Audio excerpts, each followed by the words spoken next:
સૌરાષ્ટ્રનો ઓસમ ડુંગર એટલે આપણું મિની આબુ. કુદરતી ધોધની સાથે ઓસમ ડુંગર સોળે કળાએ ખીલી ઉઠ્યો છે.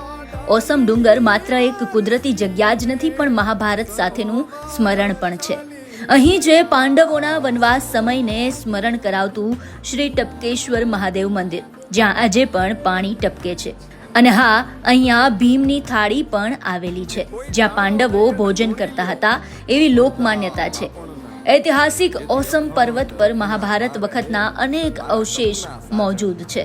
ત્યારે વરસાદી ઋતુમાં લોકો પ્રકૃતિના ખોળે આનંદ માણવા પહોંચી જાય છે, કારણ કે અહીંયા છે ઝરણા, જંગલ અને કુદરતનો અનોખો શણગાર. અહીંયા ટપકેશ્વર મહાદેવનું મંદિર છે, ત્યાં બાજુમાં ઉપલેટાની બાજુમાં જ પાટણવાવ ગામ આવ્યું છે. ત્યાં અમે લોકોએ આજે ફૂલ ફેમિલી સાથે આવીએ છીએ અને બહુ જ મજા આવી અને બધાએ બહુ જ એન્જોય કર્યું. અહીંયા કુદરતી ધોધ પડે છે, કુદરતી સૌંદર્ય છે, બહુ જ મસ્ત વ્યૂ છે બધા અને બહુ મસ્ત મજા આવી.